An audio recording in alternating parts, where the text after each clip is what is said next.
I just got back from 55 days traveling to Wales and England, where I was working with Special Forces and British Commandos on PTSD and meeting all kinds of interesting people over there. It's interesting, I went over there, I started a 55-day journey leaving my house with $85 in my pocket and airline tickets to Florida and then to Europe and back. And I was gone 55 days. I only paid for 2 hotels, 1 meal, a sandwich at the airport. I never asked anybody for anything. I had people out there that were going to do stuff for me. I didn't have a clue what they were going to do. I didn't ask them.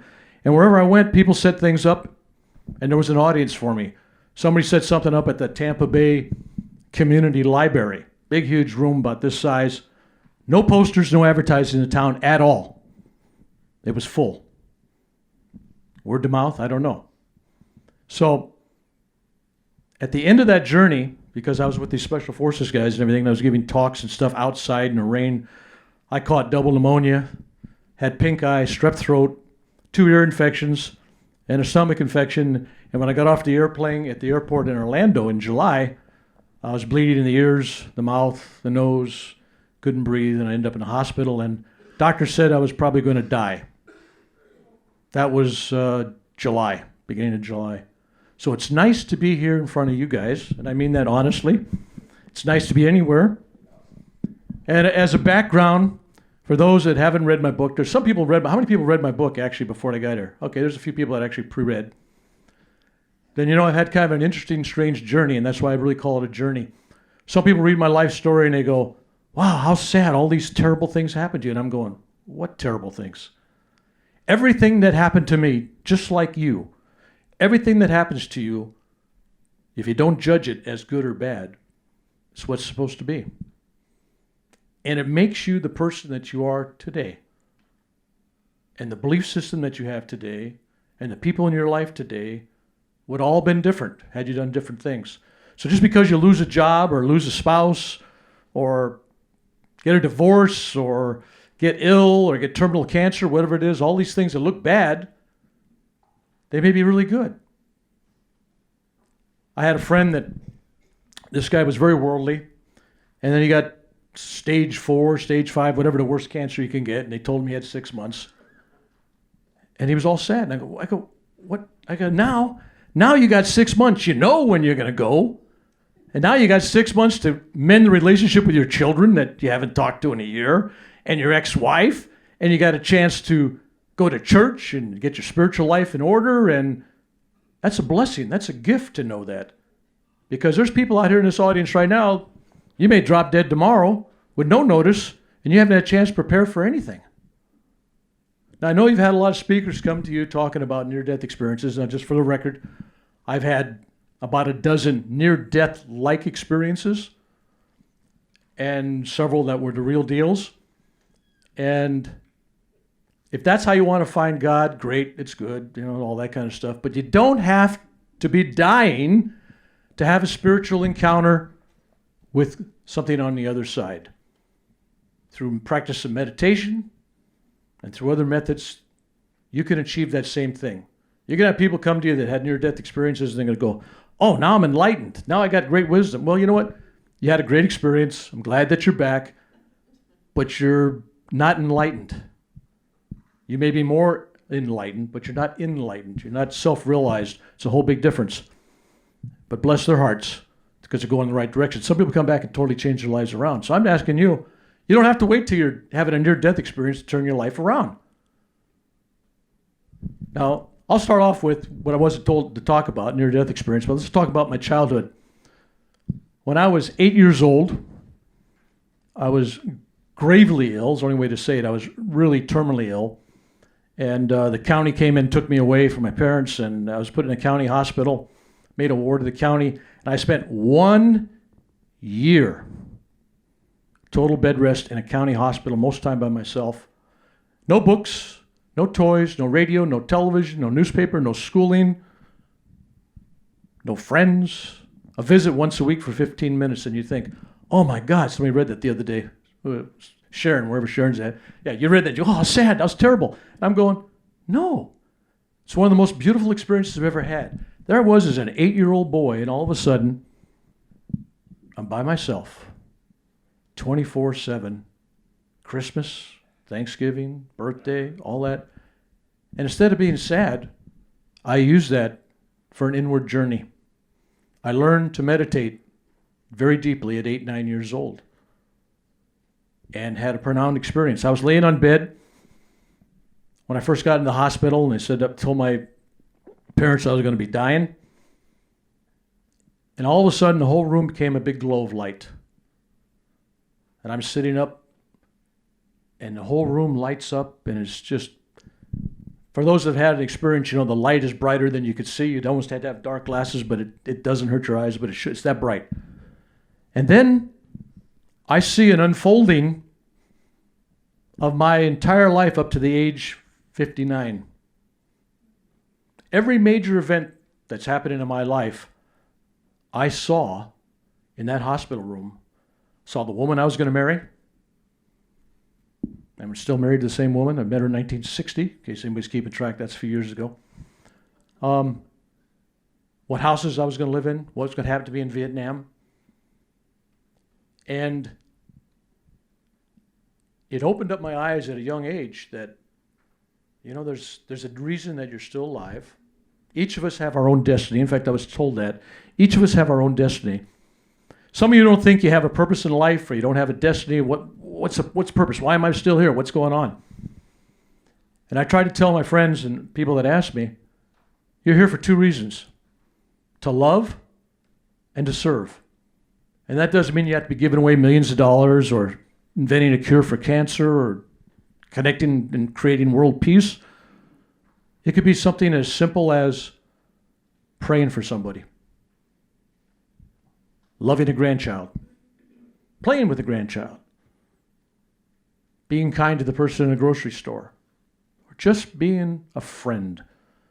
These are all small ways of serving all of us.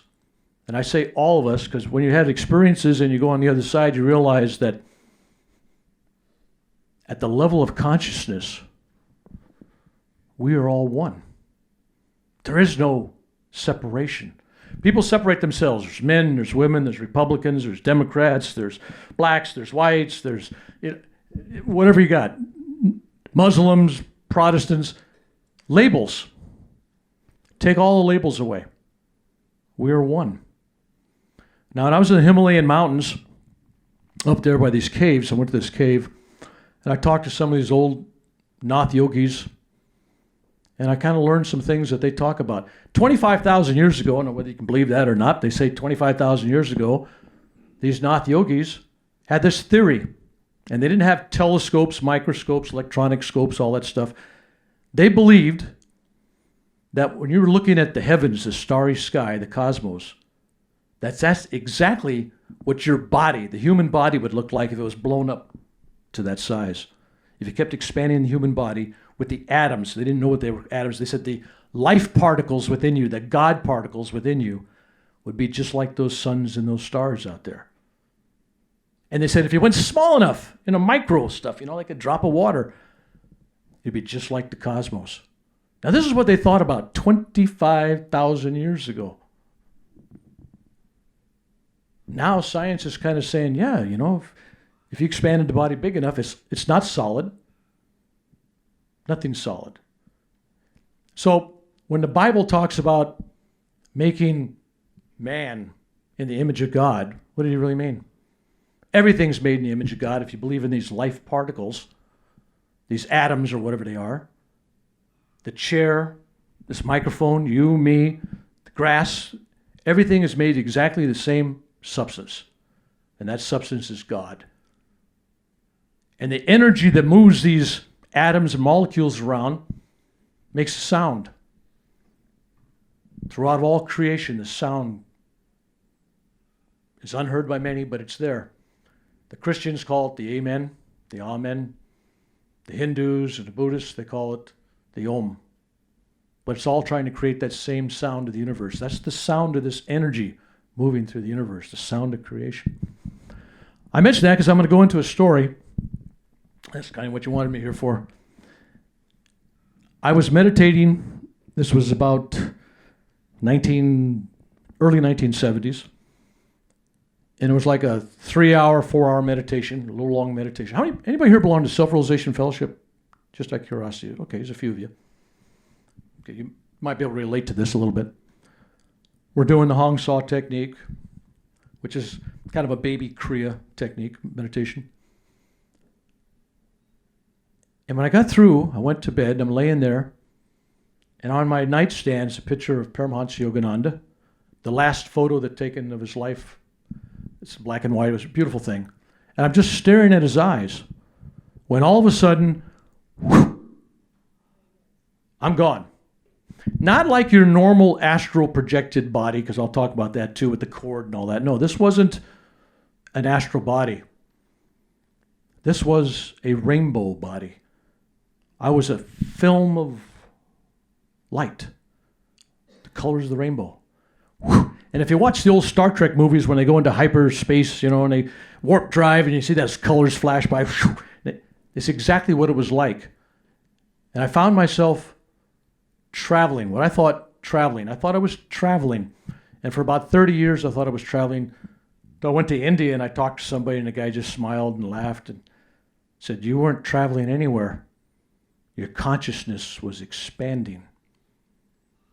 Because you're seeing in all directions, up, down, sideways. There is no direction you don't see, feel. I thought I was, moving towards things. No, it was an expansion. Now, this went on, and here's the funny part. It only lasted an hour and 10 minutes Earth time, real time. But while I was experiencing this, it was 300 million years long.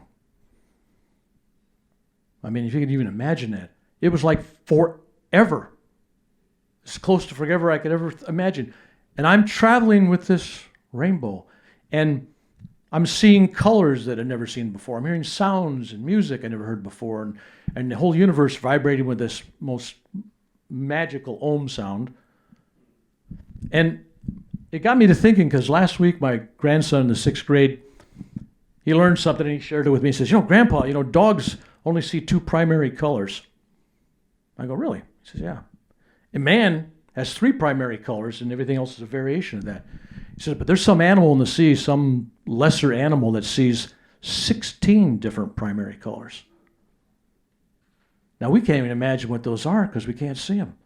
So for me to tell you what colors and things I'm seeing, I don't know how many primary colors there are. It's infinite. What's the limit? What's the end of it? So I'm traveling with this rainbow, and it's like I'm traveling with family. And here's how hard to explain this. But right now you're sitting there. You got a toe down there. You got an eyeball. You got fingers. You got skin cells. You got all these parts of your body. All those parts are you. All those parts are you. Kind of like a hologram. It's all you. It's your body. I kind of felt that way in this rainbow body. I felt like there was a bigger consciousness. There was a one consciousness. I was not alone. And it wasn't like I was being taught anything. It was like I knew. Total recall. I knew the past. I went 200 million, 300 million years forward.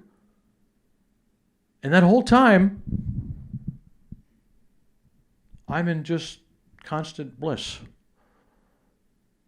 And I would explain more, but honestly, when I came back, I was so overwhelmed that I couldn't talk about it for a while. And also there were certain things I was forbidden to tell. And then certain things I couldn't remember that I'm coming back now. And some things I didn't understand that I'm barely understanding now. But suffice to say that it wasn't until I remembered my wife and my 2 children. As soon as I remembered my wife and my 2 children, boom, I was back in my body. It was like I identified with the creative world and I was back. And it was only an hour later, and I broke down and I cried for a day. It was like I mean, I love my wife and children. Obviously, I came back. But it created within me a sense that what you see and what you know and what you think and believe to be true out here is a delusion. This is not real. Now, let me give you an example of here's a typical out-of-body experience with a little twist to it. When I first got married, my wife, she knew I had all these psychic things and mystical stuff, because in high school I told everybody 3 weeks before Kennedy assassination, I told my high school that Kennedy was going to get killed in Dallas by 2 men.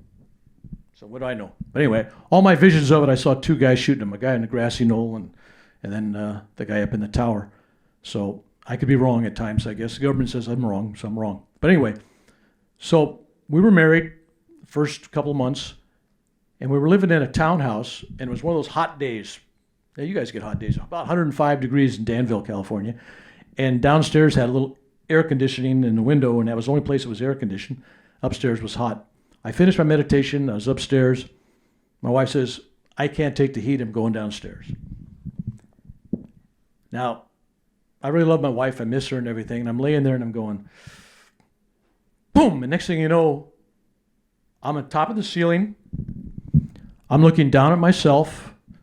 And there's that cord that connects. For those, anybody here had an astral body projection? A bunch of you. So there's that cord that connects. Now you also know that when you're astral traveling, you're seeing things, nobody's seeing you. Nobody's aware you're there.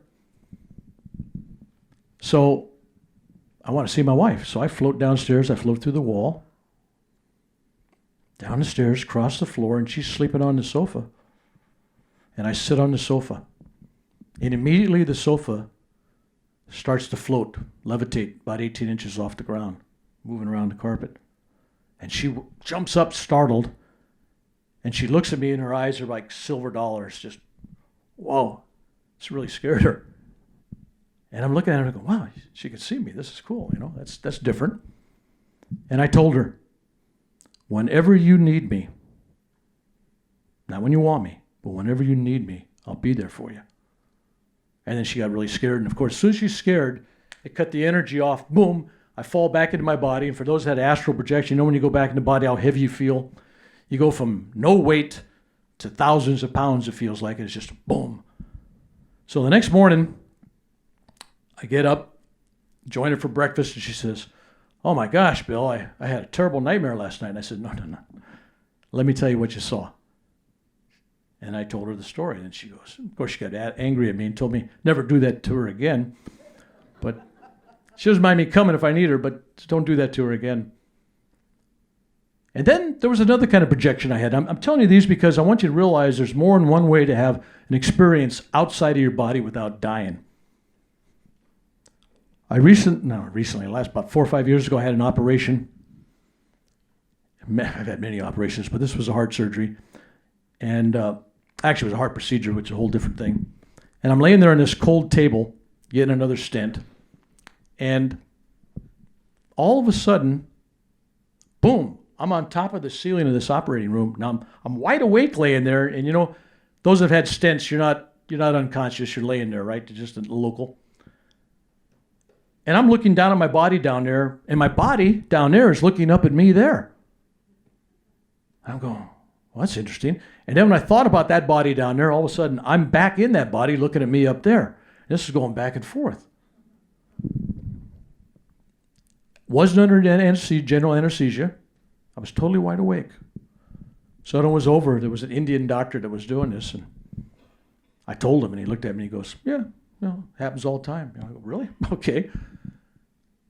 Interesting that it didn't even phase this guy. Apparently it's happened in the operating room there many times. And I told him, I said, by the way, on top of your machine over here, you got a piece of paper sticking up there that should be cleaned up. It was up there. And then there's unusual experiences. If those are normal type things. Unusual experiences.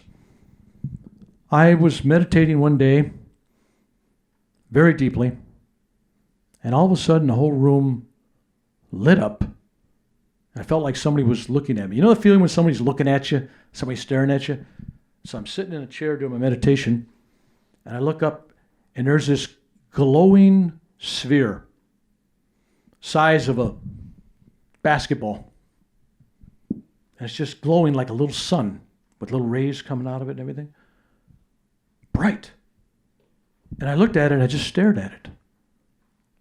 I don't know, could have been 2 minutes, could have been an hour. I didn't have any clue how long it was going on. And I felt such great love and compassion coming from this sphere, whatever it was. And then all of a sudden, it blew up. Huge, loud, sonic boom explosion, and these shards of light. That's the only way I could describe it. It was like they were shards of glass. The light just broke up like 4th of July and just penetrated my heart chakra and my head and everywhere. I go, wow. And so I ran out of my meditation room, went upstairs, and looked at my wife and kids, figured they must have wondered what the explosion was. And of course, nobody heard a sound. Nobody heard in the whole neighborhood heard a sound. I was the only one. I thought, wow, that's kind of odd. So 30 years later, I'm writing my book, A Warrior, which you'll get copies back there if you'd like to. I'm writing my book, and I'm trying to write a chapter about that event. And I'm thinking, I'm sitting at my computer, I'm going, I should have asked questions. If that ever happens again, I'm going to ask all these questions. Who are you? What are you? Are you alive? What is this? Is this interdimensional? Is this a UFO? What is this? Is this an angel? What is this? And so I had written 25 questions. I had them all typed out and everything. And I was sitting there pleased with myself, sitting at my computer screen. And then I saw up the corner the basketball again, the sun. And you know what I did, of course? I didn't ask a single question. I just, And time went by, and of course it exploded. Shards of light into me. Felt great love, great noise when it went. Nobody heard nothing. And I had to laugh at myself because I thought I was going to use my mind this time and I was going to ask questions. A lot of times, those of us that have spiritual encounters and spiritual experiences, we don't generally plan them. Most of the time they're spontaneous. You think they're spontaneous. Maybe somebody else is planning things for you. They always seem spontaneous. But some things I've come to learn are destined. And I don't know exactly where free will and destiny comes into play. It's always been a big question for me. For example, when I was in Vietnam,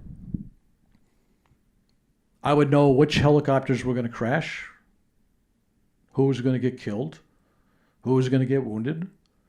And being an upright guy, I tell people, of course, which scares the hoots out of everybody.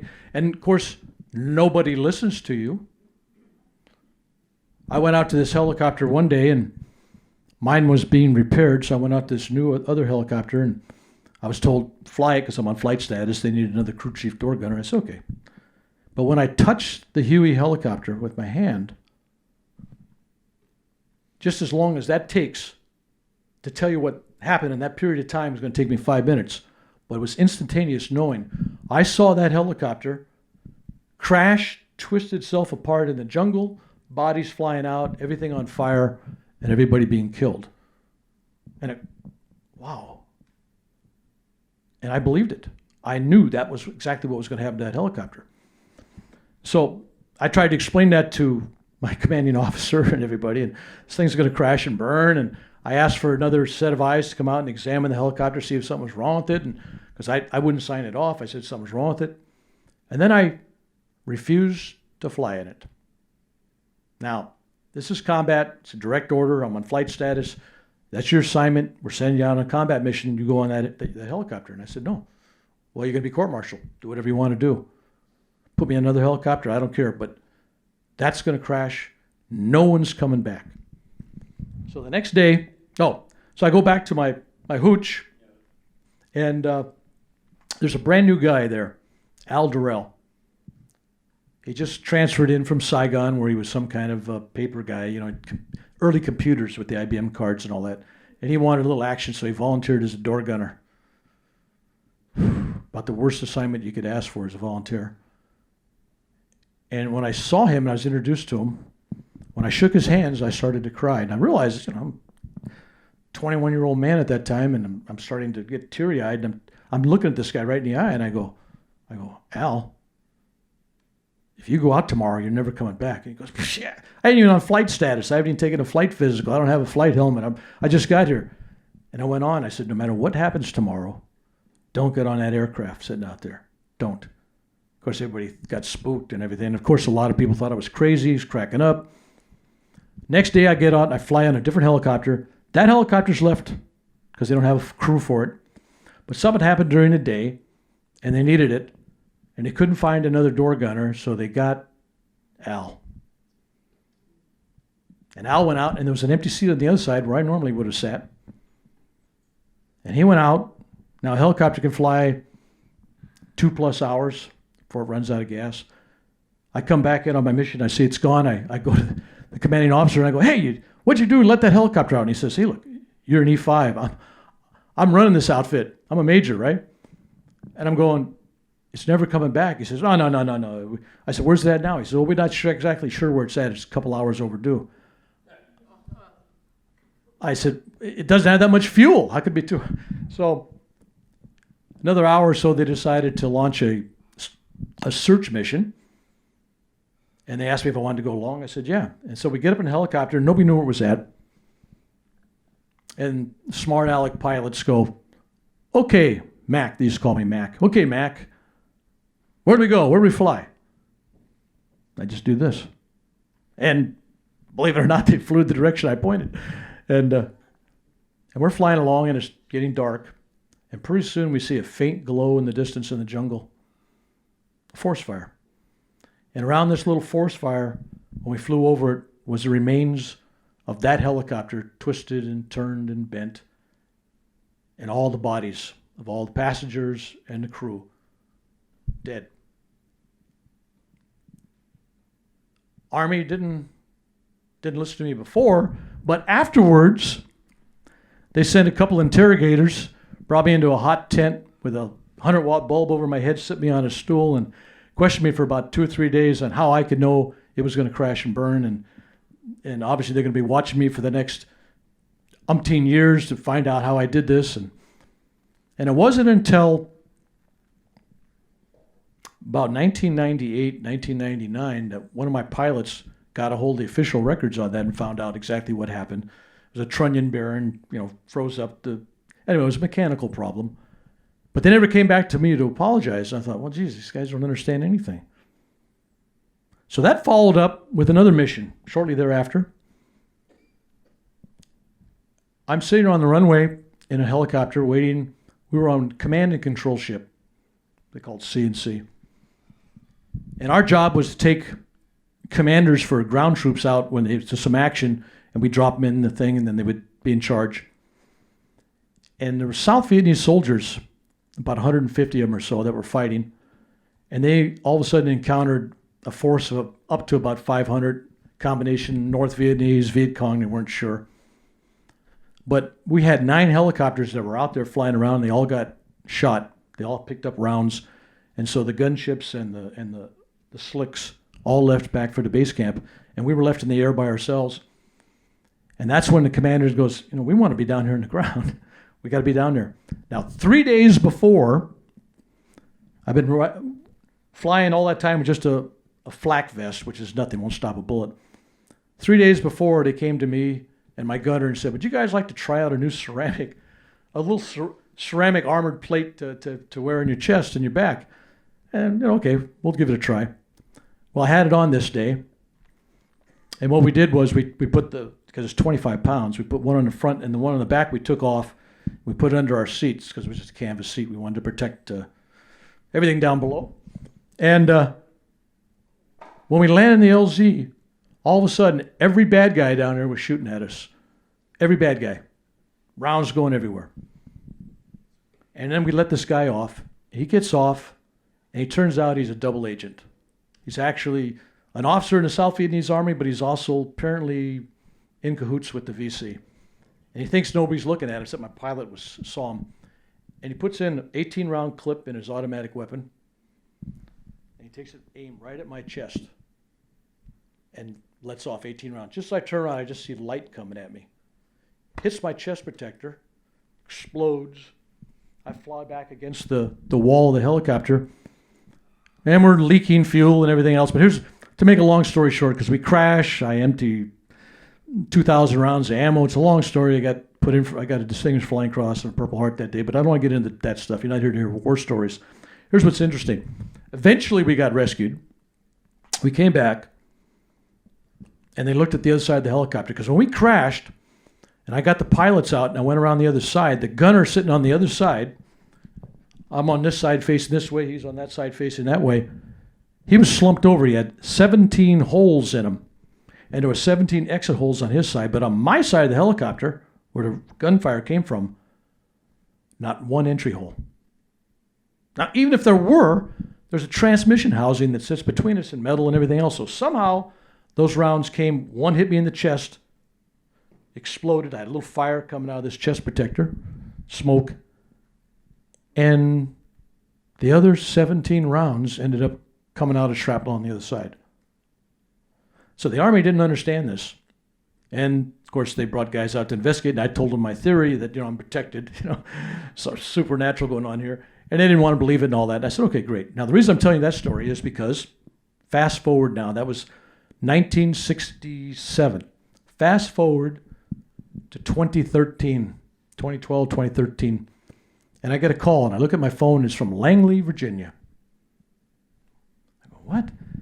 And there was a contractor working for the CIA that was hired to follow up on my quote-unquote files. Every interview I ever gave about all these psychic things in Vietnam, I thought I was being made fun of and put down, and actually they took them very serious. And they were trying to figure out how I did this thing with this chest protector, and they were trying to duplicate it with engineering, and I told them they couldn't do it. But I also found out from talking to the guy that I wasn't the only one he had files on. That there is some kind of, for lack of a better term, because I don't know what their official term is, I call it, there's a psychic warrior program, kind of a Jedi program. And they've been recording these interviews with these guys clandestinely, not even sharing them. I couldn't even get my own file. I asked for it. I couldn't get my own file. So their government is taking these sort of things very seriously. That's just as a background, kind of give you where I'm going here. Now, let's get back to destiny. This deals, and you have to kind of suspend your belief system for a minute when it comes to time travel. The story is two parts. Part one happens in April of 1967, and part two happens in the 2000s. Now, in 1967, I just seen a bunch of guys get killed. I escaped, got shot down. I had a Purple Heart, had a Distinguished Flying Cross. I've been through a lot of action in a few weeks, and I was really kind of going, this is not as much fun over here as I thought it'd be. And I'm on top of the helicopter about midnight, trying to fix it and work on it to get it ready for the next day. And I'm worried about how I can save my fellow, gunners and pilots. I mean, every time I had a feeling, I tried to warn them, it failed. Always failed. Their own destiny came into place. But I was still trying to figure out how I could warn some guys because I knew some things were coming. And it was really bothering me. And I'm sitting up there, and all of a sudden, I'm on top of the helicopter working on the rotor blades, and I look, just sitting a couple of feet from me is me that looks like I do right now. So my 21-year-old self is looking at my 60-something, at that time, 60-something self. And the old guy goes to the young me at the time, hey, come on. You can't fix everything. I know the future. You're okay. Just pack it up. Let it go. Worry about your own destiny. You can't change other people's destiny. And sometimes it's not your job. Sometimes just to get people ready for that. That is a message for a couple of you in here. Sometimes it's just trying to get you ready for that destiny. And it made me calm down. I said, okay, that's cool. Now, in 2000 something, I think it was 2012, 11, 13, sometime in there,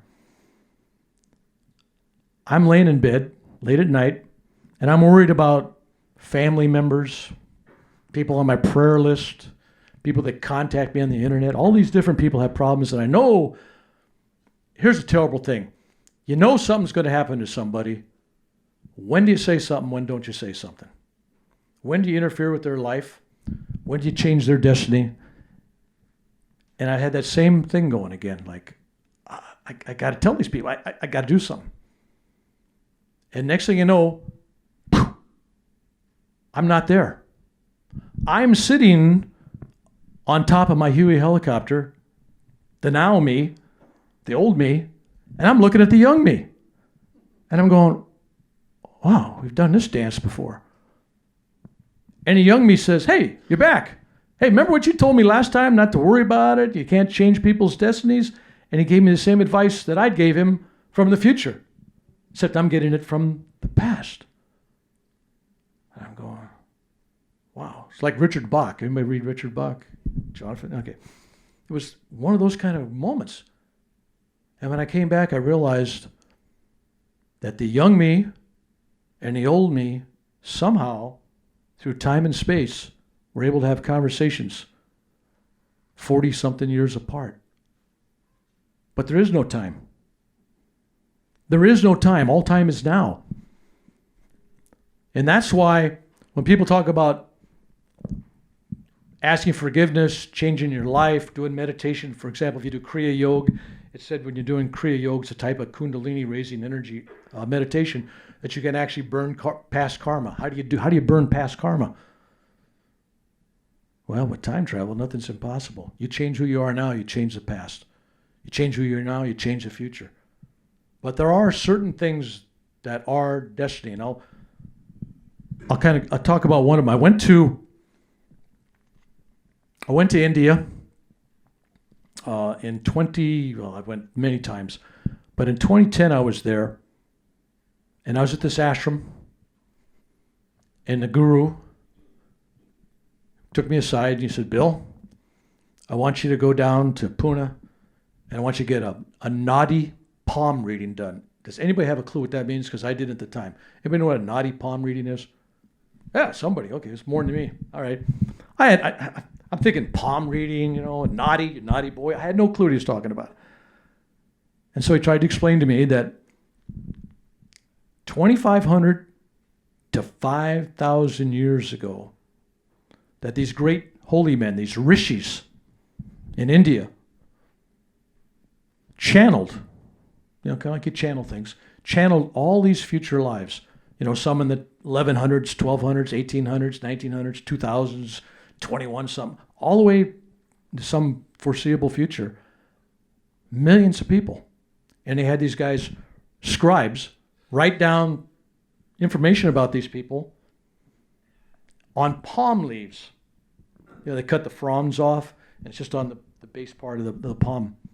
And then they'd shellac them over, and those things would last, 700, 800 years, maybe 900 years. Somebody'd have to redo them, so I guess things could alter or change over time as people redo things. But basically, they did millions of these.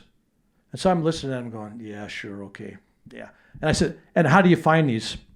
He says, originally they were all in one location, but there was fires and theft and stuff, and so they were afraid to keep them in one location, so they decided to spread them out through India, and there's 15 or 20 locations, he didn't even know, where they divided up the treasury.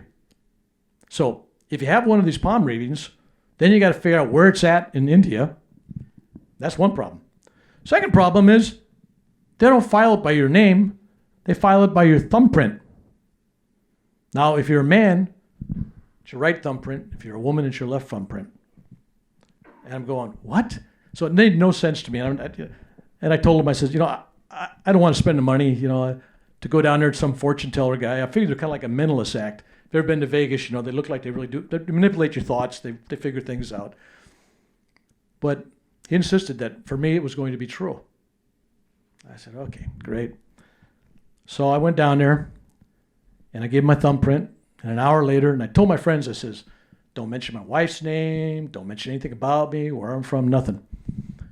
So what they do is they bring you into this little room, and it's got 50 sticks of incense burning. It's got candles. It's got pictures of everybody from Jesus to Krishna to Shiva. It's got everybody. They don't leave nobody out. They're, all purpose. They love everybody. So I go in there and I'm going, okay, fine, this is really cool. And I sit down there and the guy says, okay, he says, I'm going to ask you a series of questions. As soon as you say no, that's not your palm, I get another one. And he brought in this stack. It looked like Venetian blinds. There are these palms. They got a hole drilled through it with a cord.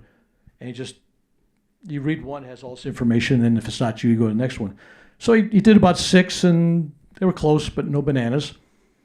And then he says, intuitively, I know the 7th one is yours. I said, okay, I'm game. I'm not going to give him any clues. I'm just going to go yes, no. He says, your name is 4 letters long. Well, I go by Bill. Name is William. I thought, okay, I go by Bill. All right, great, Bill. I just said yes. And he says, it starts with B. I said, okay, good guess. He had 27 choices. And he goes, your name is Bill. I said, okay, that's cool.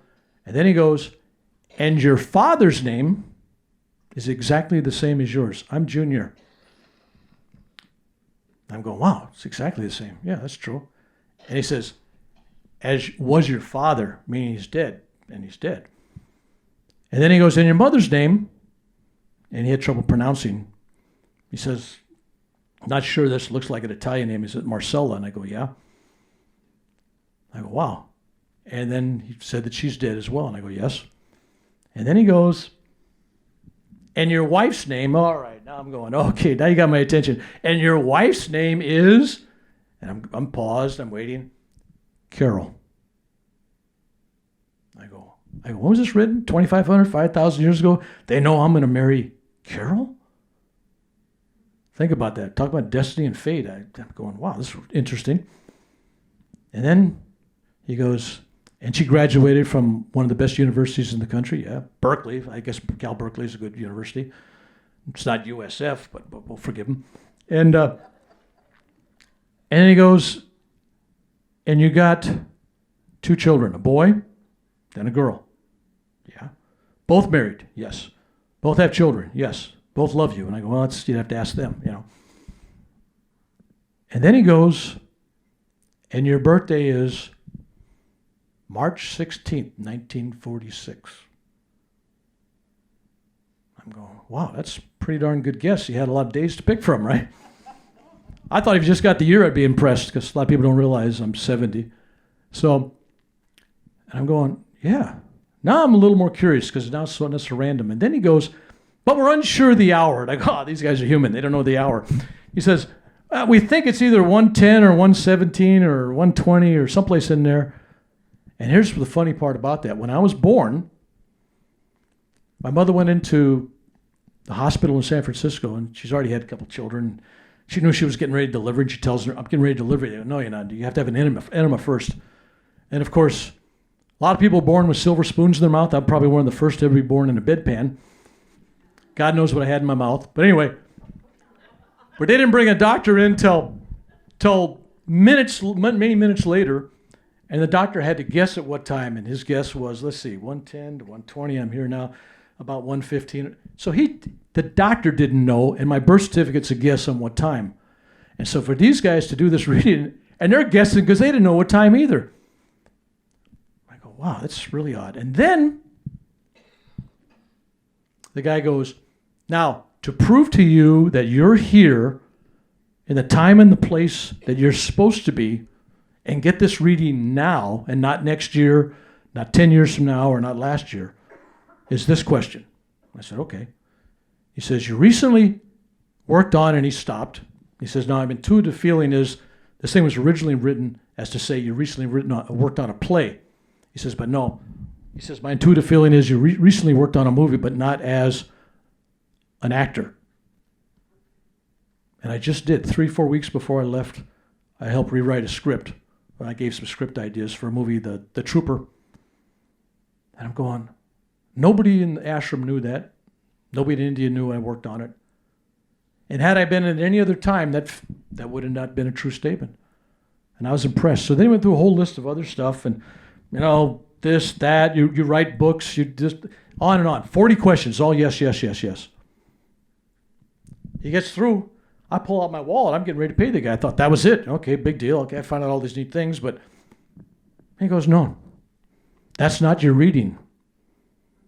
That's your index card. Now we can go get your chart and give you a reading. I'm going, what? Now you realize 40-something questions all answered correctly. Name of wife, the children, my father's name, my mother's name, my name, date of birth. Okay, they messed up on the time, but they were close.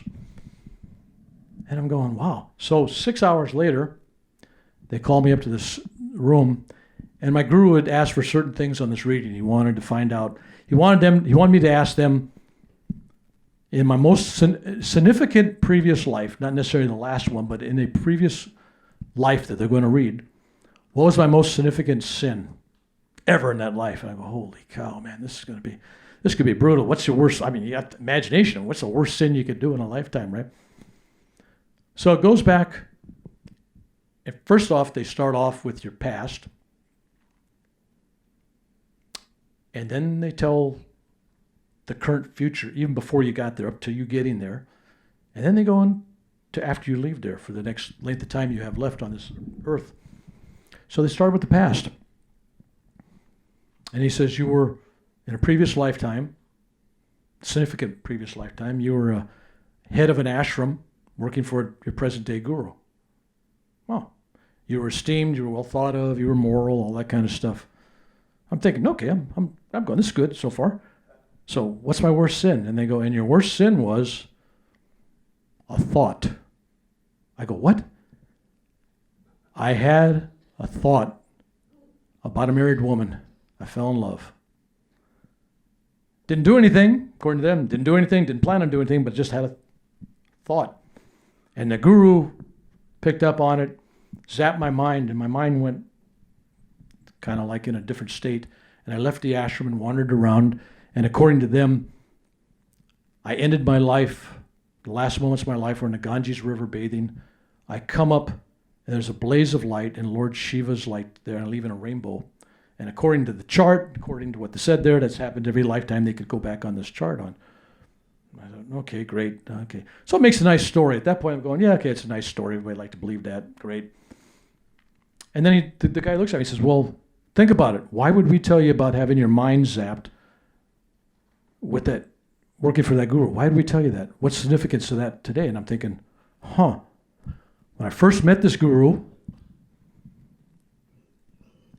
I was having epileptic brain seizures, 200 and something a year. In case anybody's ever had one, that's a lot. And I didn't tell him I even had it. I just had a nice cordial conversation with him. And during his public lecture, kind of like this, he stopped and he looked at me and he just goes, I'm sending healing vibrations for the brain. And then he went on talking. I'm going, that was August 18th of 2008, and I haven't had one seizure since then. So the guy says, that's your connection. In that lifetime, you did something to your mind. So this lifetime, when he took that away, you would recognize that that's your guru, that he's there for you. That's the connection. I said, okay, makes a good story. All right. So then he goes into giving me what happened this lifetime. He talks about being hospitalized as a kid, being with my parents, Vietnam, all the war, everything right up to all up to that morning when I walk in there. And then he starts going on in the future. And he looks at me and says, first off, he says, number one, almost everybody coming in here, we never tell them when their death is. And most people have some flexibility because of their free will and things they're doing, they can change things. He says, but yours, for whatever reason, it's in stone. And there's certain things you need to do, and here's when you're going, which I'm not sharing, obviously. And then he laid out all these things. This is going to happen, this is going to happen, this is going to happen, this is going to happen, this is going to happen. And of all the predictions he made, I'm at the 85, 90% level of them being completed. And you got to say, well, where's my free will come in? Let's get back to my original question, right? So where's my free will? What's destiny? Who determined that destiny? So the reason I told you the earlier story about time travel back and forth and all that is maybe we determine our own destiny at some level, someplace before we even enter here.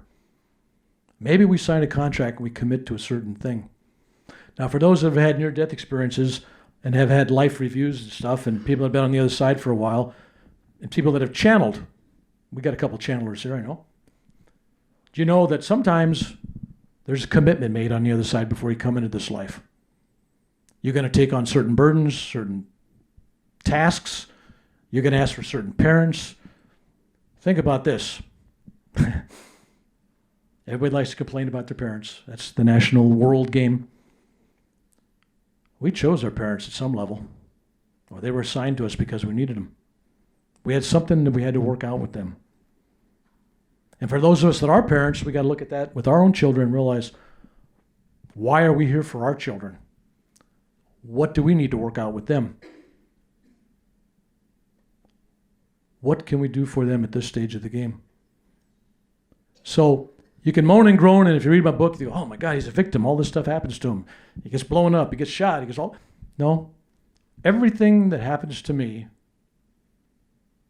is supposed to happen. And I'm telling this to you. There are no victims. And you meet some people, I know some, you listen to them, and then if you sit down in 20 minutes with them, they'll tell you all their life pains, hurts, what their parents did to them. I don't care if they're 80 years old, they're still talking about their parents. And they're victims. They're just randomly floating around the universe and everything bad happens to them. No. There is no random act of badness out there. There's not even random acts of goodness. Everything is predetermined by your thoughts, your actions, your attitude, your spiritual energy, who you associate with. You set it all up. And you're setting up your future right now. The past set up where you're at today. And if you realize there's only now, you can transcend all that. Think about that for a minute. You're not locked into anything. If you start believing that you're just a small person, you're sitting here every day in your life, you get up in the morning, why am I here? Get the drudgery, okay, the big day's coming, someday I'll leave, but I'm here, I got to get through this. I was talking to somebody earlier, and they're talking about near-death experiences and stuff, how wonderful it is on the other side. You know what? It's wonderful on this side as well. You just have to open up your eyes. But people don't see what they don't believe. And last night at Sharon's house, I think I talked to your daughter about this, about people not seeing things because they don't believe. And I think it's a good story to share. When I was in India in 2011, I was introducing my guru across country in Mumbai, and I had a major heart attack. And I was taken back to the ashram, and I was told I had to go home. I was having heart surgery, open heart surgery, and I was near death. I mean, I was there. And I'm sitting at the ashram my last night with 4 people. Now, one woman was from Europe, beautiful lady, but not a heavy meditator. I wouldn't call her a spiritual giant. She just learned meditation. She had a good heart, but she wasn't really what you'd call a heavy practitioner. And there was another guy there from Texas, a young man that was been meditating a long time, doing Kriya Yoga. And then there was a lawyer. Believe it or not, there's some good lawyers out there. I don't want to step on any toes. There was a lawyer from Los Angeles, a young man that was really into Kriya Yoga. So we're sitting there in the kitchen, and I got my back to the door, and I feel something like somebody's watching my back. You know that feeling when somebody's looking at your back? And I turn around, and there's this guru standing there. Subrateshwar. For those that read Autobiography of Yogi, a couple of you out there, okay. Subrateshwar, standing there with his hands folded behind his back. That's kind of a beautiful thing to see. I'm thinking, well, maybe I'm getting close to death. Maybe it's my imagination. Maybe I want to see that. You know, maybe Bill's just a crazy guy that sees delusional things. But it's okay if it's a good thing. So I turned around, I looked at the young lady that was there, and I go, do you see anything behind me? And she goes, no, there's nothing. You know, crazy guys, you know. And she was like, no. So the guy from Texas goes, yeah, Bill, he says, there's this big glow of light behind you. I'm feeling love, but it's just glow of light. It's just brightness. I go, that's pretty good. Okay. So then I asked the lawyer, I go, what do you see, Brian? And he goes, you're not going to believe me. And I go, oh, yeah. Try me. He says, I see Siwar Teshwar standing there with his hands behind his back, just like Gurnoff does for you when he sees you. And I said, yes, Brian. It's exactly what I see, too. So now there's a situation where all of us are in the same room. The same energy is occurring. Different levels of receptivity. So if I told you right now there was an angel sitting in that chair, sitting right there in that empty space, if you were at a certain level, you'd see it. The rest of you are going to go, that's wacko crazy. There's nothing there. It's empty space. Who knows? All right. And I'll prove this point. An example from UCLA. I was watching this brain teaser show or something, and they showed this professor at UCLA, and he's got a little theater. And he puts all these dancers on stage, these couples, and he brings in these students. He sits them down. He gives them a tablet, paper, and pen and everything. And he says, I want you to count how many times that they change partners in this dance. This is a test thing. Whoever gets it right, get an A, and all that kind of stuff. So I want you to just focus on the dancers. So they dance for 15 minutes or 10 minutes or whatever. And he comes in there, and they all had the answers and how many times they changed partners and everything. And then he says, well, how many of you saw the 6-foot guy in a gorilla suit dancing with them? They go, no way. So they showed a video to the people, and the people didn't see it. 30-some people in the audience, and not one person saw the guy in a gorilla suit dancing with them and then exiting off the stage. Because they weren't looking for it. They didn't see it. It's the same thing with Christopher Columbus when he landed in the Americas. He was sailing into the New World. The Indians didn't see his ship because they'd never seen one before. They wouldn't believe it. Their eyes, their mind wouldn't adapt to it. So what I'm trying to tell you is when your grandchildren see something, they're probably the only honest people left out there. They probably really saw it.